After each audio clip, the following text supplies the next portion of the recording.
So imagine for a second that you are trying to test a brand new, highly experimental airplane design. Okay. You wouldn't just sit in a field, watch birds fly by, and hope to somehow mathematically deduce if your plane is going to crash, right? No, I mean, you'd have to actually build the thing. You put it in a highly controlled wind tunnel, you manipulate the variables, and you see exactly what happens under pressure. Exactly.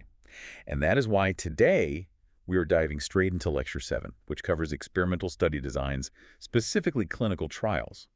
Because you aren't just memorizing facts for an exam here. You're basically learning how to build the wind tunnels of modern medicine. I love that analogy. It's spot on. And for those of you listening who are using this deep dive to prep for your biomedical research exams, we are tailoring this specifically for you today. Yeah, we are going to systematically break down the multiple choice questions, the MCQs, from this lecture. But we are absolutely not just reading an answer key to you. No, definitely not. We are going to look at the underlying mechanics. Because if you understand why a trial is designed the way it is, you really don't have to memorize anything. The answers will just be obvious. Okay, let's unpack this. Here's how we'll structure it. I will give you the exact question number and the options. Then we are going to tear the question apart, find the correct path, and explain the logic behind it. Sounds perfect. Let's do it. Let's get right into the foundation of what a trial actually is. Like, what separates an experimental design from just observing a population? Let's look at question 2. Randomized clinical trials can be best described as A, experimental studies, B, analytic studies, C, descriptive studies, D, observational studies. So you're going to want to lock in option A, experimental studies here, because the defining characteristic is manipulation. Manipulation. Okay, like how? Well, let's say you want to study the effects of coffee. If you run an observational study, you just find a group of people who already drink coffee and a group who don't, and you just track their health over 10 years. You are just watching them. Right, you were just watching the birds fly by. Exactly. But if I run an experimental study, I'm the one brewing the coffee. I am actively forcing one group of people to drink 5 cups a day and forbidding the other group from having any. I am manipulating the exposure. That makes total sense. And because you are manipulating human lives, it requires, like, an incredible amount of structure, which takes us straight into question 3. Right. Which of the following is or are true in a clinical trial? A, sample size determination. B, approval from regulatory authority. C, agreement between the investigators and sponsors. D, all of the above. What do you think is the best bet here? I mean, I feel like all of the above is usually a safe bet on these types of exams, and here it seems logically sound. It has to be D. Right. All of the above, right? It is, yeah. But let's look at why option A, the sample size determination, has to happen before the trial even starts. Because you can't just keep testing people until you get the result you want. Oh, right, because that would be basically cheating the math. Exactly. You have to mathematically calculate exactly how many people you need to achieve what we call statistical power. If your sample size is too small, your trial might fail to prove a drug works simply because you didn't have enough data points to separate the drug's effect from random chance. Oh, wow, okay. And the regulatory approval and sponsor agreements, those are just the guardrails keeping that massive experiment safe and funded. Exactly. Let's see how this looks in a specific scenario. Question 23 asks, a research group from a medical college in Lucknow conducted a study to assess the efficacy of a new herbal medicine for the prevention of pneumonia in elderly. What type of randomized controlled trial is this study? A, screening RCT, B, diagnostic RCT, C, therapeutic RCT, D, prophylactic RCT. The correct option is D, prophylactic RCT. And the giveaway here is the word prevention in the prompt. In medicine, prophylactic means preventative. So like a vaccine is prophylactic, condoms are prophylactic. Yes, exactly. If the elderly patients in Lucknow already had pneumonia and the researchers were giving them the herbal medicine to cure them, then we would be looking at option C, a therapeutic trial. Because therapy treats a problem that's already there. Right. But since we are trying to stop the disease before it even starts, it's prophylactic. Okay, so we've established the ground rules. A clinical trial is an active, pre-planned experiment. But here's where the rubber meets the road. If I'm the lead investigator and my entire career depends on this new drug succeeding, I have a massive incentive to cheat. Oh, absolutely. Human nature. Right. I could just give the experimental drug to the healthiest, youngest volunteers and give the old standard treatment to the sickest patients. My drug would look like a total miracle. How does the scientific method stop me from doing that? It stops you with the single most important mechanism in medical research, which is covered in question 1. One of the cornerstones of the randomized controlled trials is A, recruitment, B, randomization, C, blinding, D, placebo. Well, considering the name of the trial, I'm definitely going with B, randomization. Spot on. And question 25 spells out exactly what that means. State whether true or false. Randomization is a process where the participants have an equal chance of being assigned to any one of the study groups. A, true, B, false. Is A true? It's basically the equivalent of flipping a coin at the clinic door. Yeah. Heads, you go to the new drug room. Tails, you go to the standard care room. Yep. But why is the coin flip so magical? We have two questions that hammer this point home, question 8 and question 16. They basically ask, what is the main purpose of randomization in a clinical trial? And the options usually include things like getting more statistical power, reducing investigator bias, or ensuring the optimum number of participants. But the correct answer you were looking for, which is phrased as option C in question 16, is C, to get groups with comparable baseline characteristics. Comparable baseline characteristics. Right. This is the entire reason the coin flip exists. Because if we don't randomize, we introduce confounding variables. A confounding variable is basically a hidden factor that messes up your results, right? Like if we are testing a weight loss drug, but all the people in the treatment group happen to be marathon runners. Exactly. You wouldn't know if the drug caused the weight loss or if the marathon running caused it. By flipping a coin for every single participant, the laws of probability ensure that the marathon runners, the couch potatoes, the young, the old, the healthy, and the sick are distributed evenly between both groups. The baseline characteristics balance out. So the only remaining difference between the two groups is the drug itself. That is brilliant. It really is the bedrock of the whole system. But wait, this brings up a trap that I know catches a lot of people off guard. Let's look at question 22. Which of the following is not a feature of randomized controlled trials? A, simple random sampling. B, randomization. C, allocation concealment. D, blinding. I love this question because it tests whether you actually understand the vocabulary. The feature that is not part of an RCT is a simple random sampling. I have to admit, that sounds incredibly contradictory. We just spent 3 minutes saying randomization is the cornerstone. How is random sampling not a feature? Because they describe two completely different phases of research. Think about sampling as how you get people into your clinic from the outside world. To do a true random sample, you would need to randomly select people from the entire global population and force them to participate. Which you obviously can't do. Right. Trials rely on volunteers who happen to live near the hospital and meet incredibly strict health criteria. So your starting pool of people is not randomly sampled. It's a highly specific group of volunteers. So the sampling isn't random. But once those specific volunteers are standing in the lobby, that is when we use randomization to sort them into Group A or Group B. You've got it. Internal sorting versus external gathering. Now, how do we actually do that internal sorting fairly? That is question 21. State whether true or false. In a randomized controlled trial, the investigator is unaware of the sequence of allocation of the participants to one of the study areas before and until the assignment is complete. This process is known as allocation concealment. A, true. B, false. The answer is A, true. But let me push back here. We just said we are flipping a coin.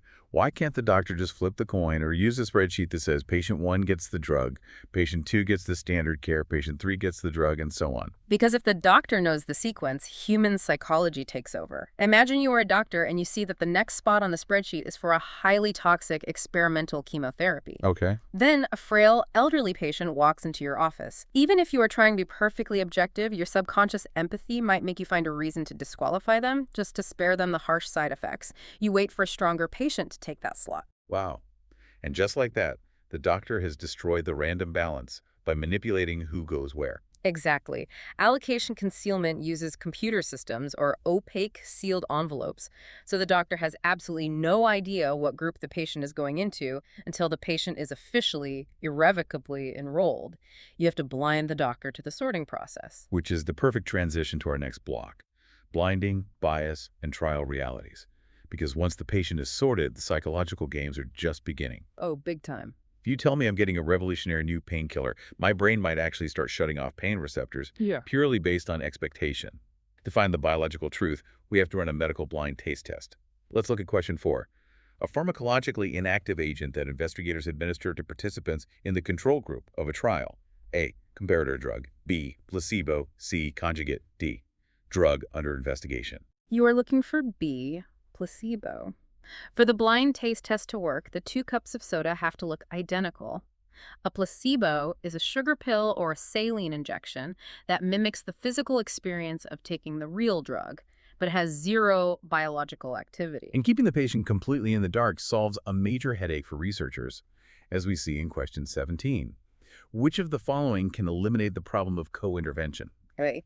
Random sampling. B, allocation concealment. C, informed consent.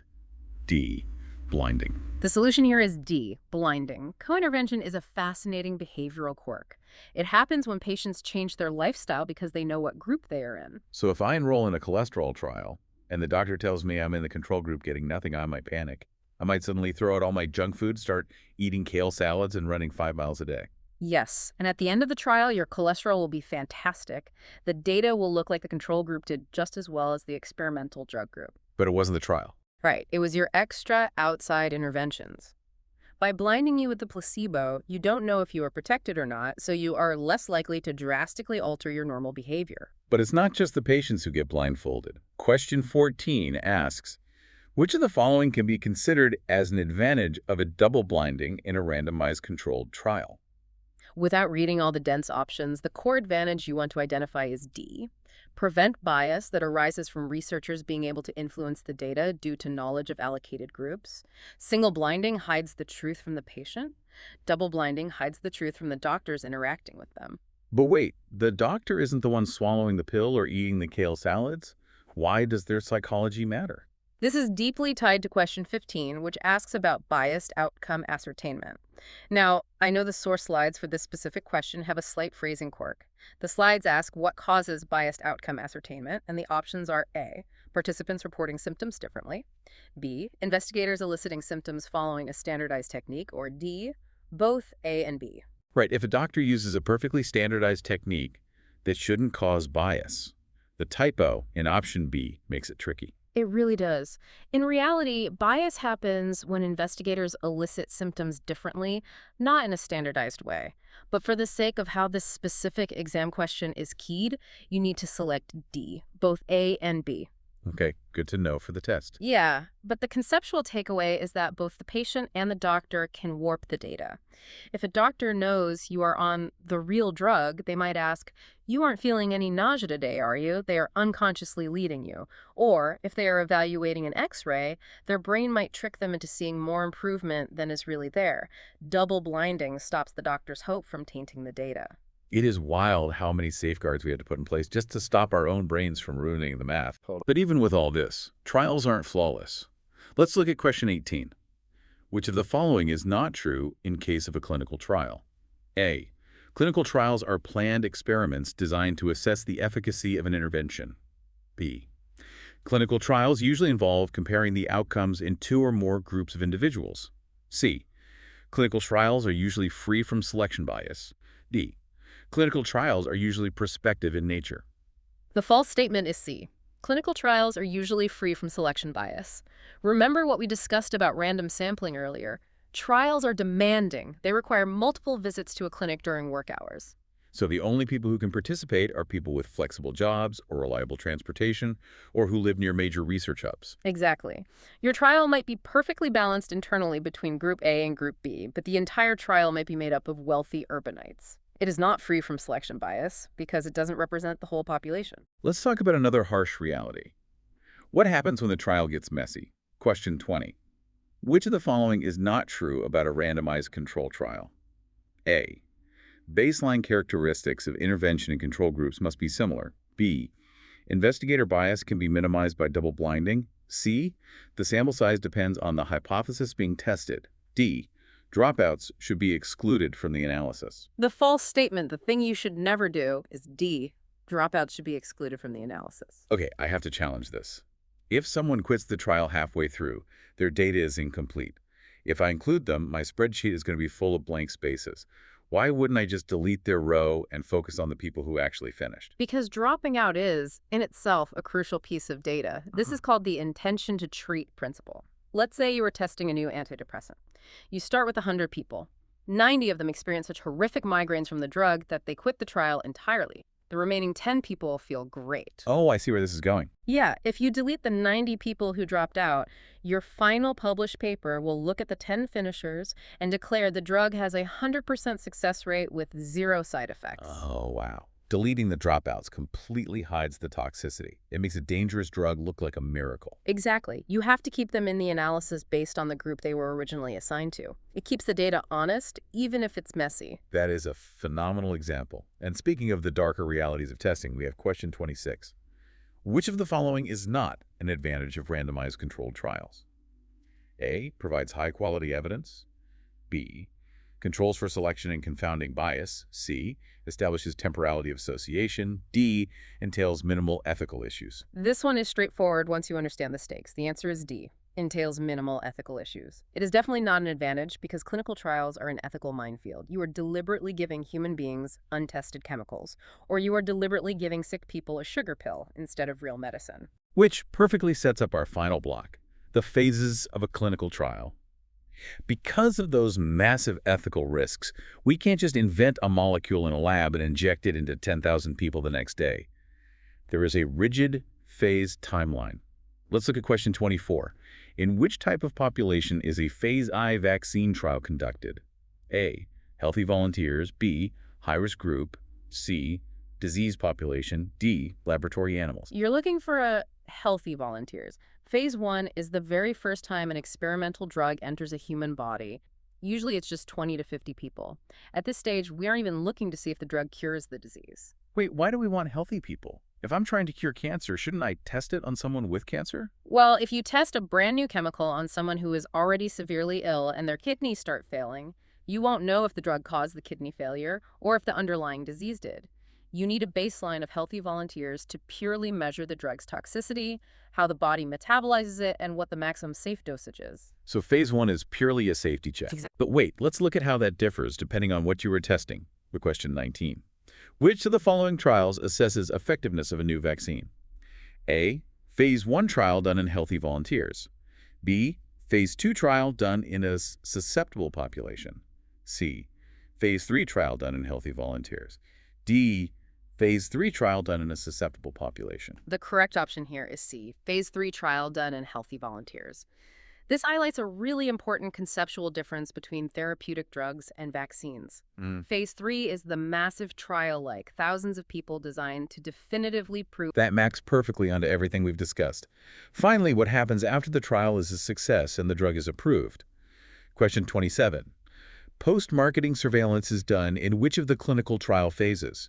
A. Phase 1, B. Phase 2, C. Phase 3, D. Phase 4. The answer is D, Phase 4. The experiment doesn't end just because the drug is at the pharmacy. Even a massive Phase 3 trial might only have 5,000 people. If a drug causes a fatal stroke in 1 out of every 100,000 people who take it, you will never catch that in Phase 3. Because the sample size isn't big enough. Exactly. You only discover those incredibly rare long-term side effects when millions of people start taking it in the real world. That ongoing real-world monitoring is Phase 4. All right, let's take a breath and synthesize everything we've uncovered today. If you were listening to this to prepare for your basic course in biomedical research, you just conquered the core mechanics of experimental study designs. You really did. We analyzed 19 highly specific questions, but more importantly, you now understand the matrix behind them. You know that trials are active manipulations. You know the difference between randomly sampling a population and randomizing a volunteer pool to eliminate confounding variables. You know why we desperately need placebos and double blinding to protect the data from the doctor's own subconscious biases, and why we absolutely must keep dropouts in the final analysis. And you understand the chronological flow from that first crucial Phase 1 safety check in a handful of healthy volunteers, all the way to Phase 4 post-marketing surveillance, keeping the wider public safe. You have the toolkit now. You really do. And this toolkit applies to how you consume news, too. When you see a headline about a miracle breakthrough, you now know to ask, wait, was it randomized? Was it blinded? Are we talking about a Phase 1 safety check or a Phase 3 effectiveness trial? It completely changes how you read the news. But before we sign off, I want to circle back to the ethical minefield we touched on earlier. We established that testing experimental chemicals on humans is incredibly perilous. Historically, researchers have rightfully viewed certain groups, like children or pregnant women, as vulnerable populations and often excluded them from phase 1, 2, and 3 trials to protect them from that risk. Which creates one of the most complex paradoxes in all of medicine. It really does. Oh, I want to leave you with this puzzle to ponder. If we agree that it is ethically dangerous to test unproven drugs on a vulnerable pediatric population, is it ultimately more dangerous to approve a drug and release it to the public, essentially requiring pediatricians to prescribe it to children in the real world without ever having tested it on a child's unique, developing physiology in a controlled clinical setting? it's a huge question. How does the medical field balance the absolute necessity of protecting vulnerable people from becoming lab subjects against the equal necessity of ensuring that the medicines they receive are actually safe and effective for their specific biology? It's not a multiple choice question, and there is no easy answer. But that is the reality of stepping out of the wind tunnel and into the real world.